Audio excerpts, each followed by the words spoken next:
I sounded a bit Australian then, didn't I? Today I thought I'd have a little chat about nervous dogs, why they're mostly man-made, and how to help them.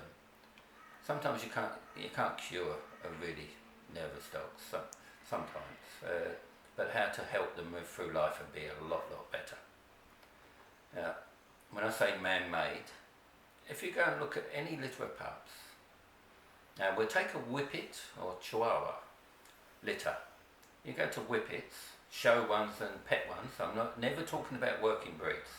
Working Whippets, coursing Whippets and hunting Whippets, they're very confident type dogs. You rarely get them walking along with their tail stuck between their legs and looking stupid. That's a show thing that's been bred into them. But even then, you go to them and there's a litter running around. It's rare to find in any litter, any breed, anywhere, the whole litter cowering in the corner. You'll find there might be one that's nervous and runs away when it sees the strangers come up. The rest are all running around playing and come up to you. Some might be a little shy and thought, who are you? And come up, but they still come up to you. So they're not overly nervous there, but they've got certain breeds that have got nerves in their genes, and of course any litters, you might have individuals that got nerve there waiting to come out more than other stuff. So it's up to us. Humans will feed that nervousness by how they treat them. So the first thing you do, you'll snatch them away from their mother and their siblings, frighten the life out of them, take them home, and if you've read all the literature and listened to the videos, stick them in a cage on their own. Don't listen to their cries. Well, some will say get up every 2 hours and let them out. A bit impractical. Never take them to bed with you. Well, I say totally opposite to that. There's nothing wrong with taking a puppy to bed with you. It's the first night, it's traumatised. You don't want to set it off on the bad foot. Or as long as you start transitioning after that to being on its own. So let it have some comfort and stuff, but then start transitioning it to spend longer on its own at times. And you start training it, like behind a boundary, so it can't always run with you. But remembering you've got an 8-week-old pup. It's not an adult. So have a bit of leeway, but you all from day one you have to be in a master and start transitioning away to teach it to be on its own. But being a master is the only thing will give any nervous dog confidence. If you leave them on their own to do things on their own, and you keep babying them, you'll make them into a baby, and you'll feed that nervousness and you'll feed that anxiety all the time. You won't feed any confidence, because like any human child, if they come clinging to your bloody skirts all the time and you pet them and coo over them, they will forever stay as a little baby. Now, men tend to stay as babies until they're about 50, I suppose. So you have to try to transition them out a lot more than women. But I was a shy kid like that, and I'd cling around when strangers come in. My mum say hello to your aunt and uncles, and I'd cling around her legs, and she'd say, get away from me. And my mum was lovely, and she was very loving, but she also had common sense. You can't just let a kid cling to your skirts.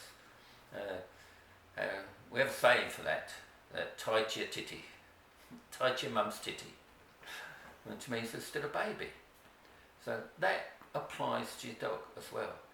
Your dogs are going to grow up quick, so you've got to try and give them confidence apart from you, but also they can look up to someone to look after them.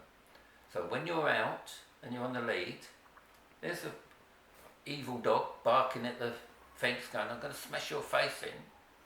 You've got to take up be the leader, so your dog doesn't think, oh, what am I going to do? If you're just your dog's friend, he doesn't trust you to look after him. He's got to look after himself, so he'll be going nervously barking at the dog to try and frighten it away, not to try and fight it, to try and frighten it away, and that makes him more nervous. So I think one of the worst things you can do with nervous dogs is let them hide away in a little cage. They say, put a blanket on, and they go in there, and that's their safe place. Well, it's not a safe place. It feels safe in there. It can hide away. But it never learn to be confident about anything. It will spend its whole life running away to the cave, the safe place, every time. So if you want a dog to 15 years to use that safe place, frightened in there, and then feel comfort in there in a dark little hole, and never get over strangers, never get over fear of men is a common thing with nervous dogs, because men give off macho energy, and that's the only reason. Women give off nice soft energy. So I often see people and they say, my dog is frightened of men, loves women, frightened of men. And that's just an energy thing they pick up straight away, and they're frightened of that male energy because they don't trust you to take care of them. And that's energy they don't trust. Well, if they always hide away, how can they ever learn to trust it? But if you have, the best thing for a nervous dog is to get an armchair or something like that. It's out in the open, stick it away somewhere, not totally out the way, but out of the way, so everyone's not going right close to it all the time. If that becomes a safe place, he then every time, if you've got company there for 3-4 hours, he's got to deal with that company, he's got to see it. It's great training. He's got to see the men walk around and nothing happens to him. But then you must be really strict with all your... Let's just take, it could be anything, but it take for frightened of men. Once he's on that chair, no one's allowed to touch it. He knows that's safe. No one will ever come up to him on the chair. That is the only thing that will make that chair safe for him. And then once he feels safe, he can observe what goes on. So you imagine 4 hours of training, sitting on that chair, just watching these men, and they jump up, they might talk loud, and he goes, whoa, oh, nothing happened. And and I speak from experience. We've got a nervous dog here, and she's got her chair, which she goes away in. She's laying here in the room right now. If people come to the door, she used to run away. Now she just goes up shyly, wagging her tail, are you all right? Because she trusts us to take care of her. And also she's had to deal with everything. Nervous. She's gone out to the busiest places. We haven't hid her away. Yes, a minute.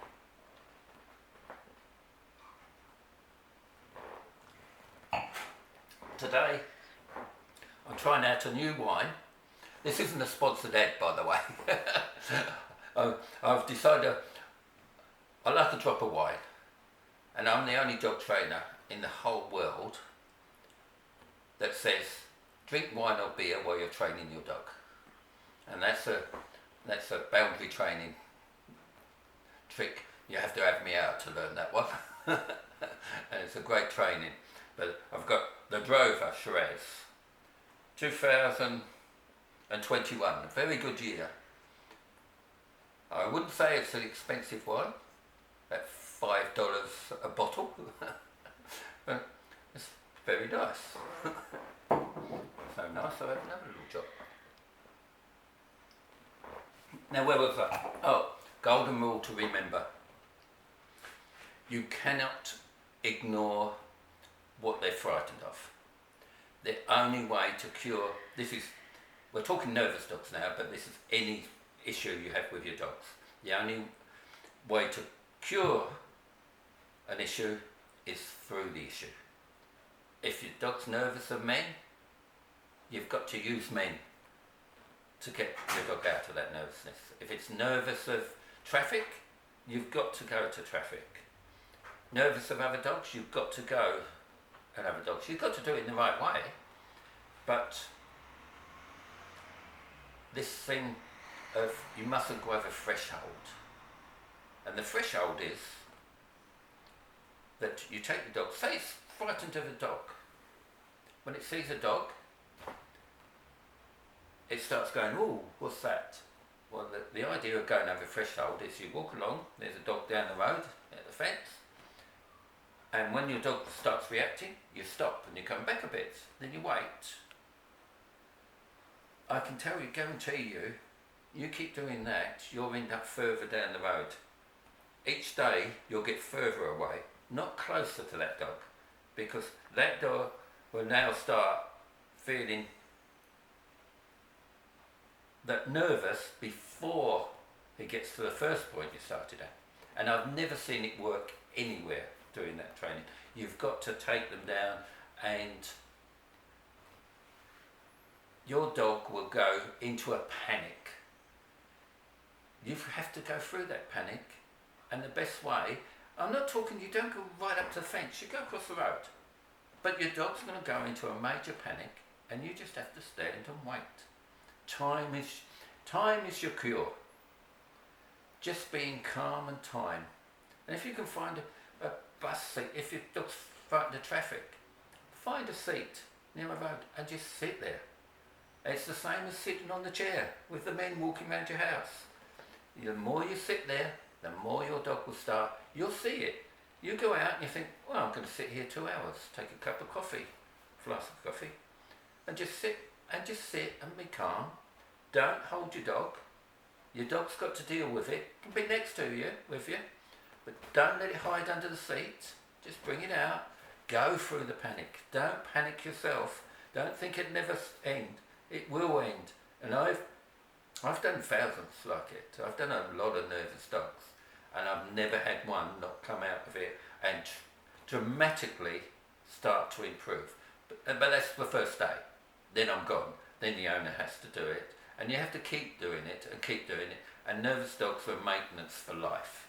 So you can't just lock them away for 3 months and then go to a busy railway station. You know, you've got to keep them going. And that way you'll give your dog the best life it can have with helping it. But to go with that, your dog's got to have rules and regulations. You've got to be in charge and give it rules and regulations and discipline to be a leader. You can't just give it love. You cannot love any dog out of nervousness. It's impossible. You're weak. They don't want a weak person. A weak person can never help a nervous dog. And that goes for humans. A weak human cannot help a nervous human. It's just logic. A nervous human looks at the weak human and thinks, how can you protect me? You have a nervous woman, let's say a woman, I'll pick on a woman, and she's nervous about walking past a pub. Well, if she's got a man that goes, oh, they might get drunk and come out and hit us, she ain't going to get confident about going past the pub, is she? Take the hand of a 6'6" man or a 5'5" woman who's totally confident. Yeah, well, I'll tell her where to go. And, oh, okay. And you take me past it. Oh, well, nothing happened, did it? Because you gave them confidence. You've got to feed confidence to your dog.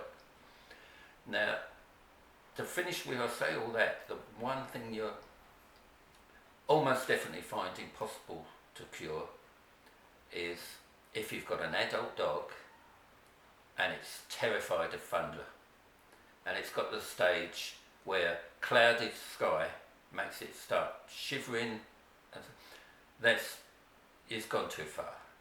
And I don't know anyone that's cured that. The only one I've ever seen cure a really, really nervous dog like that was Cesar Millan, and he built a whole room with cinema projections and worked full time for about 9 months on that dog. Well, that's not realistic for everyone in the population. So We haven't got the facilities to do that, the time to do that, the money to do that. So that's you're just going to have to, if they want to hide in a hole when that's coming, let them, because there's nothing you can do. I'll tell you, the only thing you can help with, and whether it works or not, to help is continually have noise in your house. Bang the saucepan for its meal. Blow a hooter, go and get the lead. Every time, and its whole life. Everything pleasant is going to be a big noise. Play Thunder on the telly and sit there. When you're playing Monopoly game, oh well, that's a bit hard because you can't have thunder going, you'll be driving crazy. But think of something else. You think of anything you can do. While you're reading, you put a radio on because you're blocking out while you're reading. Put the radio on with Thunder and Lightning, and don't let him hide away that time. Just sit in the room. You know, constant noise will help to get him out of that. But lightning is different from noise. It's, you know, thunder and lightning is energy as well, and that's the problem. That energy feeds into them. So we can make as much noise as we like, and it helps with other things, you know, like the big garbage truck going by. Helps with those things. But when it comes to thunder and lightning, that's severe energy comes out of them, and that's the problem to get over. I think that about do. So it's goodbye from me. And it's goodbye from me.